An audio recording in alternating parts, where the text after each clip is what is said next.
Entre Gare et Lozère, à l'abri des feuillages, l'eau claire du Galaison sillonne les Cévennes.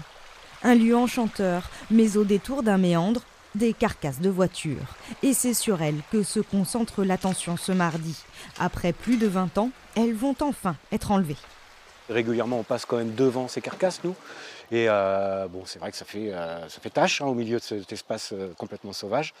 L'idée, c'est de les évacuer pour enlever ces points noirs et limiter un semblant de pollution qui aurait pu avoir lieu sur le long terme avec les peintures, les plastiques qui se dégradent et qui se mélangent à l'eau du Galaison. Là, on est au site numéro 1, on recontrôle les lingages. Et après, je pense que, de toute façon, on vous tient au courant. Pour protéger l'eau, la flore et la faune, pas le choix, c'est par hélicoptère que se fait l'évacuation. Une opération délicate qui a demandé des mois de préparation. Transporter les deux carcasses d'environ 2 tonnes chacune demande beaucoup de vigilance. Les branches avec le souffle du rotor, elles bougent, donc c'est des obstacles qui bougent.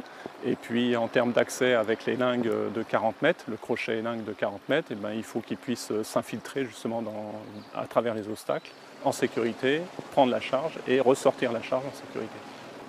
Classé rivière sauvage depuis 2018, le Galaison est débarrassé de ses épaves, notamment pour garder ce label.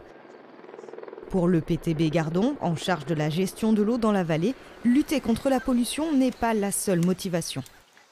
L'inconvénient de laisser des carcasses, c'est pour tout un tas de raisons, mais à commencer par le risque lié aux inondations, qui viennent y avoir de nouveau des carcasses qui viennent se rajouter, et des embâcles, et du coup forcément ça vient gêner le cours naturel de l'eau.